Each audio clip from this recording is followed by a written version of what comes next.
오늘 말씀은 학개서 2장 7에서 9절 말씀입니다. 학개서 2장 7에서 9절 말씀 함께 합독하시겠습니다.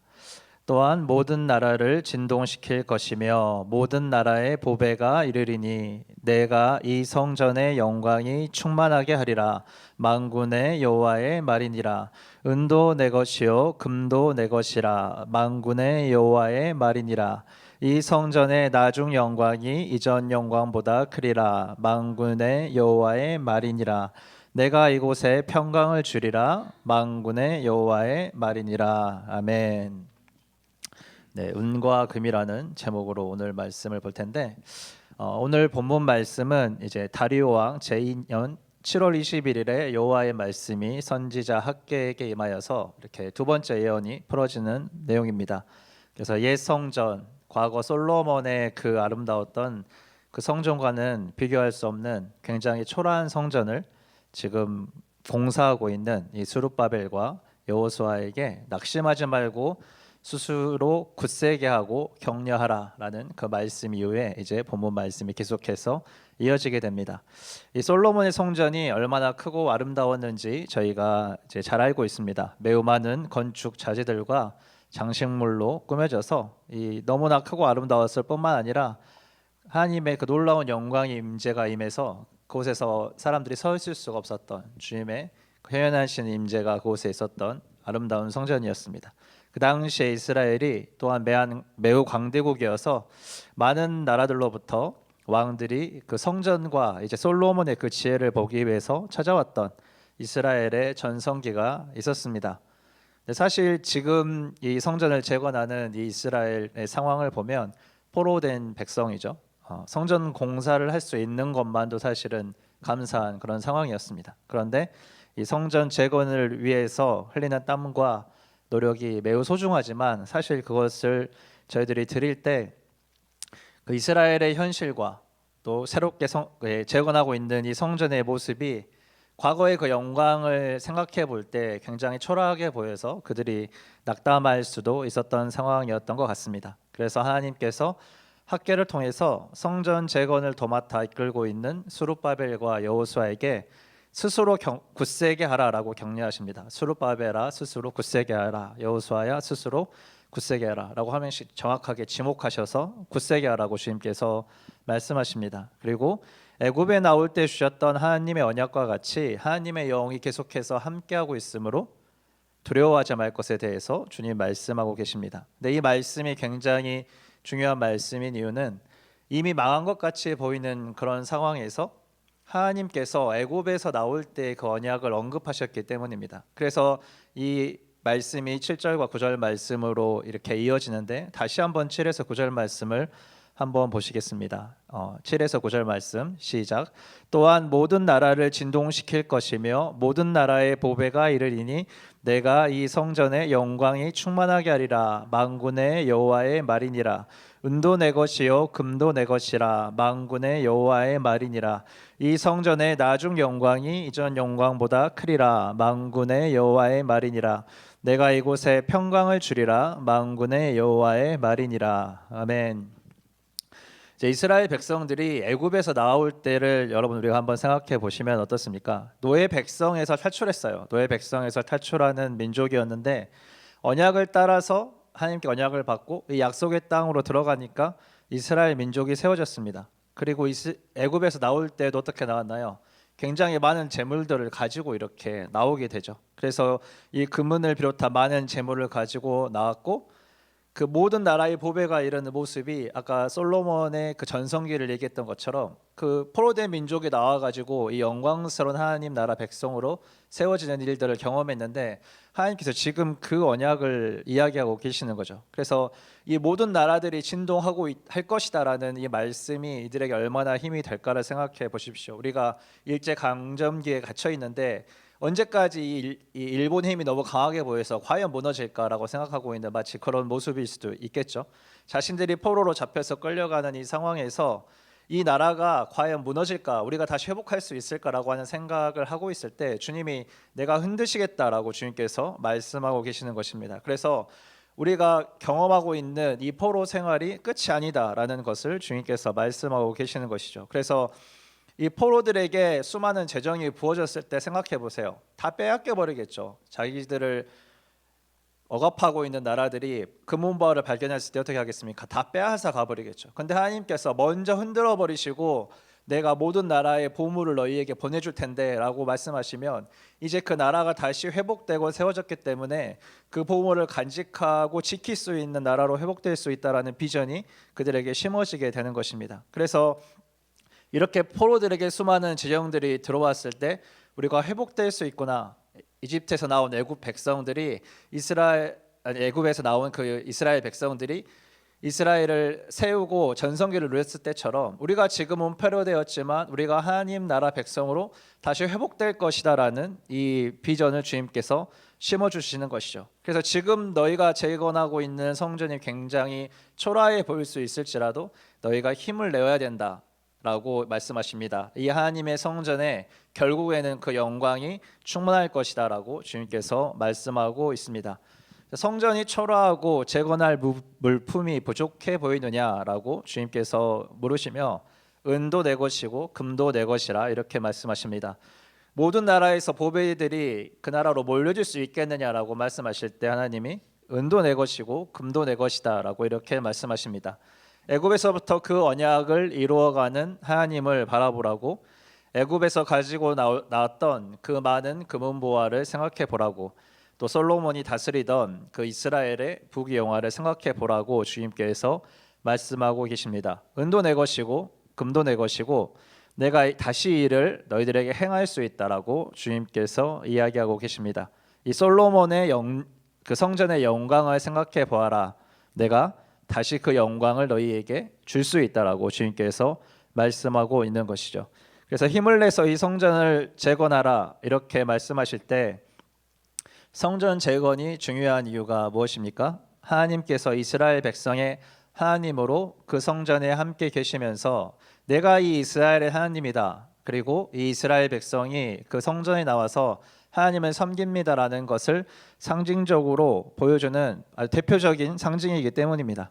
그래서 하나님께서는 금도 줄 수 있고 은도 줄 수 있고 영광도 다 줄 수 있는데 이것을 우리가 믿느냐라는 것이 중요한 문제인 것이죠. 우리의 현실을 볼 때 이것이 정말로 하나님께서 이루어줄 수 있는 일인가라는 것을 저희가 생각해 보아야 합니다. 왜냐하면 하나님께서 정말로 이 모든 것의 주인이신가라는 개념이 우리에게 분명하게 잡히고 이것이 믿음으로 뿌리내려야 되기 때문입니다. 하나님께 중요한 것은 무엇이냐면 어차피 금도 하나님의 것이고 영광도 하나님의 것인데 이런 것은 다 줄 수 있는 것들이고 나에게 정말 중요한 것은 내가 언약을 내가 내 입으로 뱉은 그 말을 그대로 이뤄가는 신실하신 하나님이다라는 것을 하나님께서 나타내기 원하신다는 것입니다. 그 언약의 핵심이 무엇이냐면 이스라엘의 하나님이 되시기 원하시는 거고 이를 통해서 온 열방을 구원하실 하나님의 계획이 완성되기를 원하신다는 것입니다. 하나님께서 은과 금의 주인이고 나라를 흔들 것이라고 말씀하셨고 모든 나라의 보배가 이를 것이라고 말씀하셨습니다. 이 하나님의 말씀은 실제로 이루어지는 말씀일까요? 라고 우리가 생각해 볼 때 지금 이스라엘을 한번 살펴보면 2023년에 상반기에 코트라에서 조사했습니다. 이스라엘의 경제 상황이 어떠한지 조사를 했는데 이스라엘의 GDP 성장률이 계속해서 이제 성장하고 있습니다. 그래서 2023년도에도 3% 이상 성장할 것이라고 IMF와 EIU 등 이런 국제 금융 관련 조직에서 예측을 하고 있습니다. 지금 이제 계속 전쟁 가운데 있지만 이 상반기까지 계속해서 경제가 성장할 것이라고 예측하고 있었죠. 그래서 2023년 1인당 명목 GDP가 4만 5천 불에 가까워요. 그래서 우리나라는 3만 불에서 지금 4만 불 못 넘어가는 시기를 계속해서 보내고 있고 이 4만 5천 불 넘어가는 거는 이제 G7 나라에 들어가는 독일과 가까운 그런 경제력을 보여주고 있는 것이죠.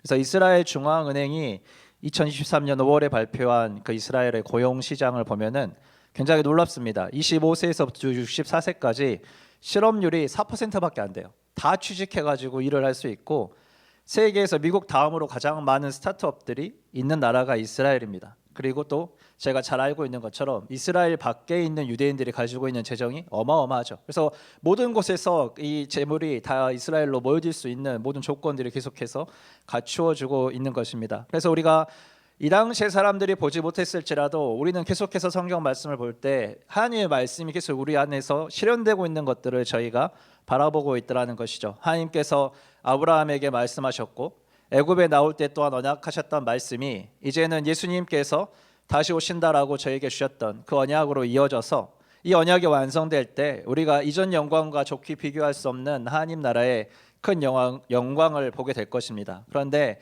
지금 말씀하셨던 그 말씀이 실제로 우리가 이루어지고 있는 것을 보는 것처럼 우리가 그것이 이루어지는 역사를 살고 있고 이것에 완성되는 것을 저희가 함께 보게 될 것이죠. 그래서 하나님께서는 모든 만물의 창조주이시기 때문에 만물의 주인이시면서 그분께서 하시는 말씀을 그대로 이끌어 가시고 실행하시는 분이십니다. 그래서 주님께서는 은도 내 것이고 금도 내 것이고 내가 은과 금의 주인이라고 말씀하셨습니다.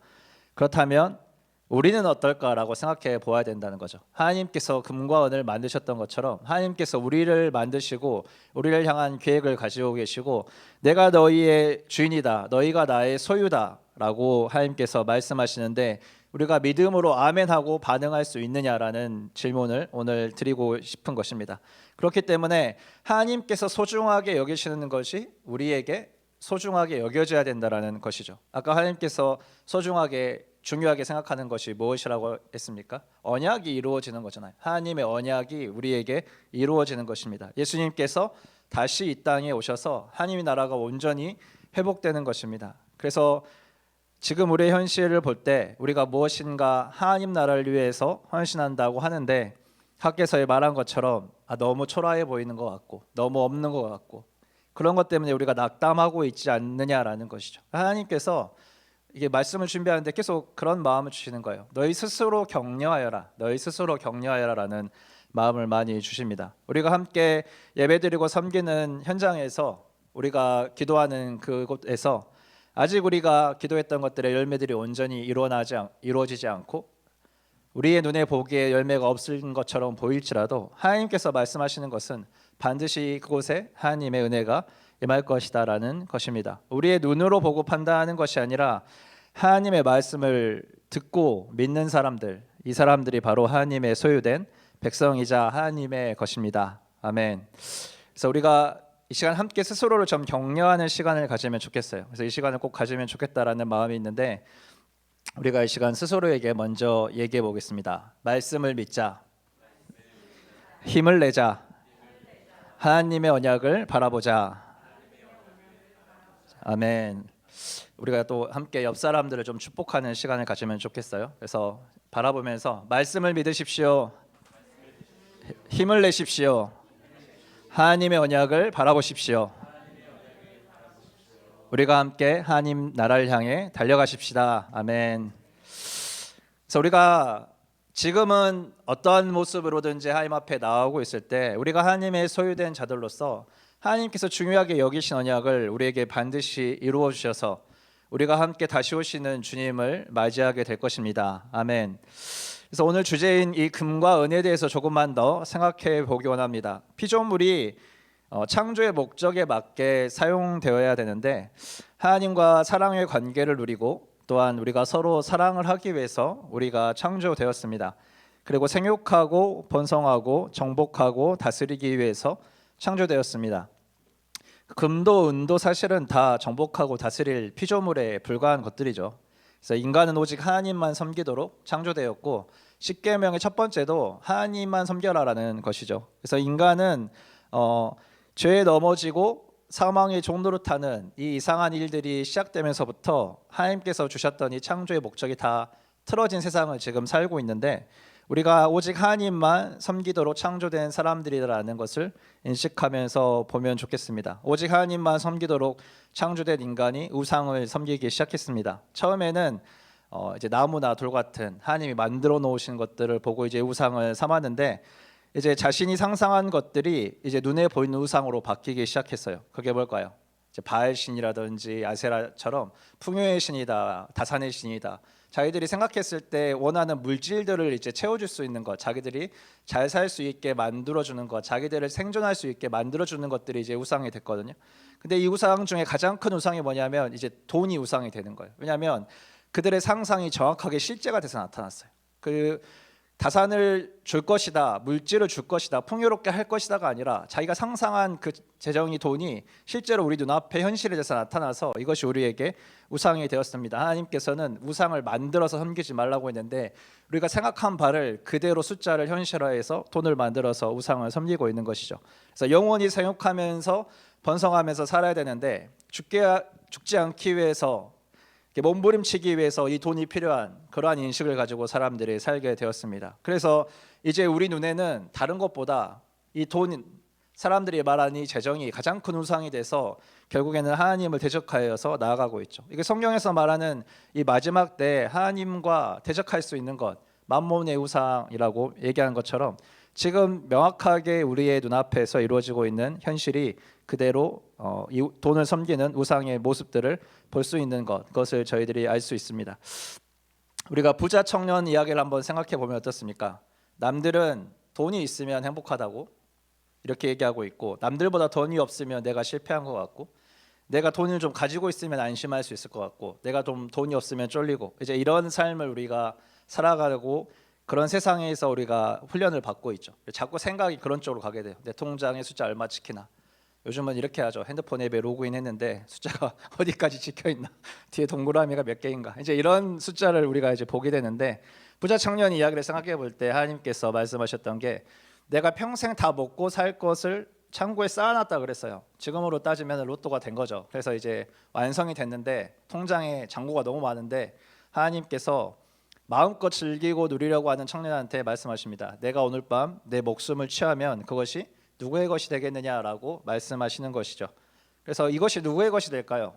이 우상이라고 이제 섬기게 되는 그 돈이 나의 생명을 지켜줄 것 같은 그 돈이 내가 죽어버리면 사실 이것은 누구의 것이 될 것인가? 내 죽음을 이길 수 있는 만큼 강한 힘을 가지고 있지는 않지만 우리는 이것이 있어야만 살 수 있다라고 생각하고 우상으로 섬기고 있는 것이죠. 반대되는 말씀을 한번 볼게요. 밭에 감추인 보화의 말씀은 우리가 한번 생각해 보면 어떨까요?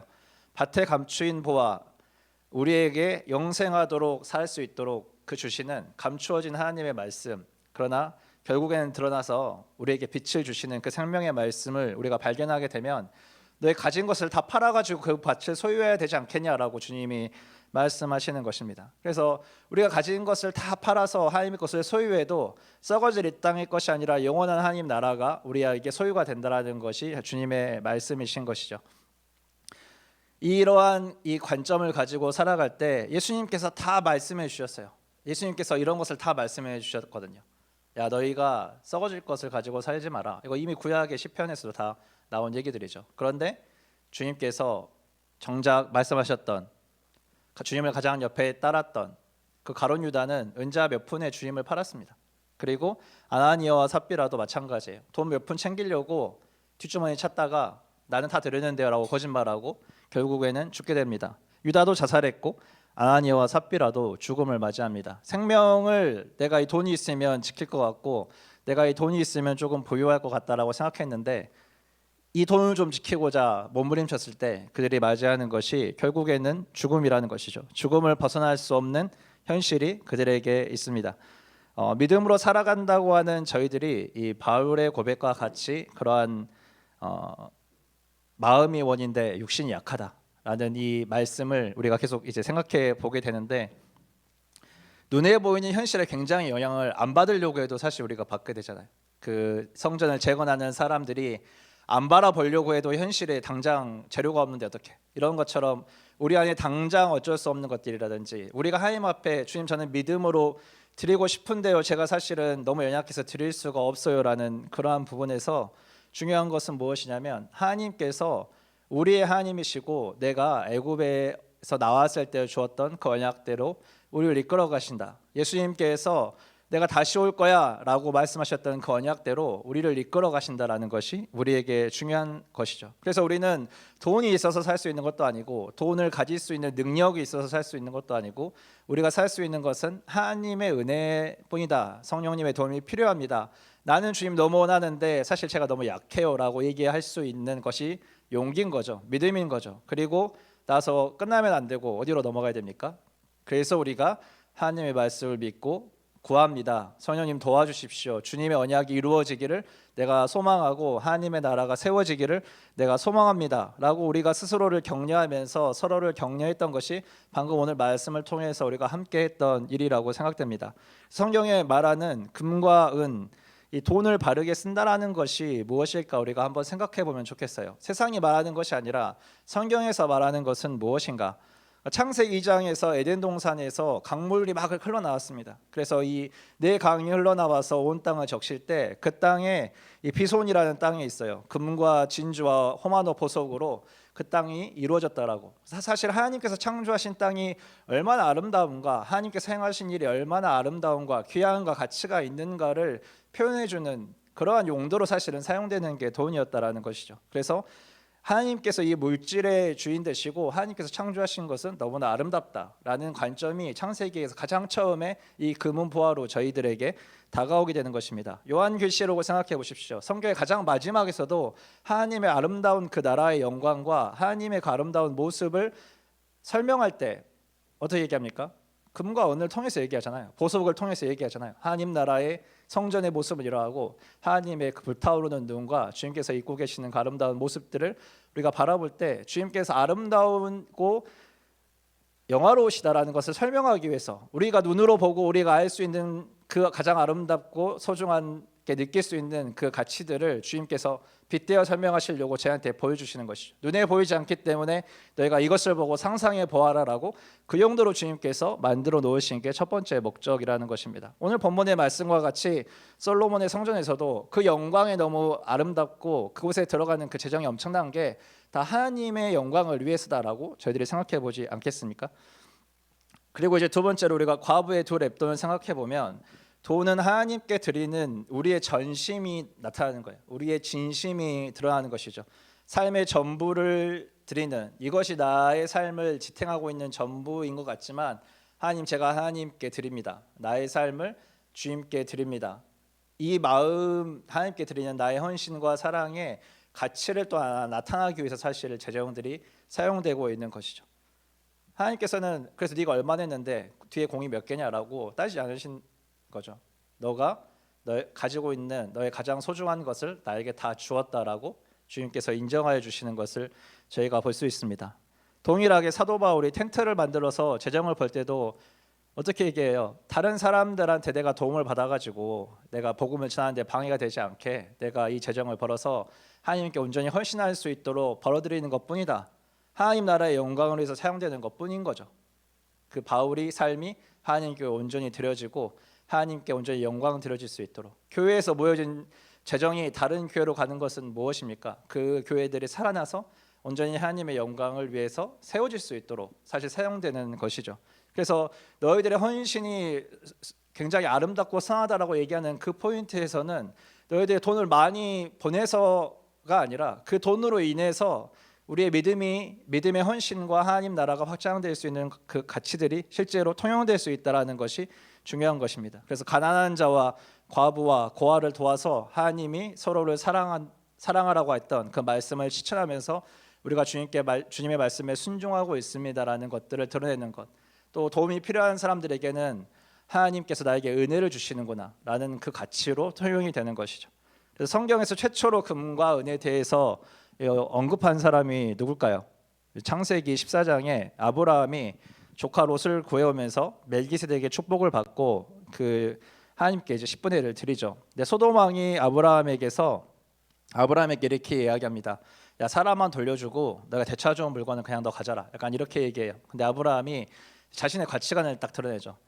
야, 너가 그렇게 해놓고 너 때문에 내가 부욕해 됐다라고 말할까봐 나는 절대 이것을 안 받는다라고 이야기합니다. 아브라함의 가치관이 뭘까요? 하나님께서 아브라함을 부유하게 하신다. 이 말씀이 어디 있냐면 바로 앞장에 있어요. 창세기 13장에 보면 아브라함이 가축과 은과 금이 풍부해졌다라고 정확하게 13장 2절에 선포되어 있으면서 어떻게 얘기하냐면 베델에 이르러 처음 제단을 쌓은 곳에서 여호와의 이름을 불렀다. 이렇게 되어 있습니다. 그러니까 아브라함이 금과 은을 가지고 나서 풍요로워지자 했던 것은 하나님께서 나에게 이것을 주셨다라고 하나님께 하나님의 재단을 쌓고 나아가는 일이지, 다른 사람을 통해서 내가 부유케 됐다 어떠한 것을 자랑하는 것이 아니라 하나님의 온전한 은혜를 나타나기 위한 것이고, 우리를 풍요롭게 하시는 분은 하나님이시다라는 것을 드러내기 위한 하나의 도구일 뿐이라는 것이죠.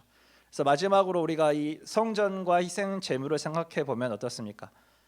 하나님의 영광이 얼마나 아름다운지, 하나님의 영광이 얼마나 놀라우신지 그 성전을 통해서 드러내는 것, 그리고 우리가 이 제물을 가지고 그것에 동참할 수 있도록 하나님께서 인도해 주시는 것, 그리고 그 영광에 들어갈 수 있게 우리의 죄를 어떻게 해요? 희생 제물로 씻어내는 거죠. 여기서 하나님의 사랑이 드러나는 통로일 뿐인 거예요. 왜 그럴까요?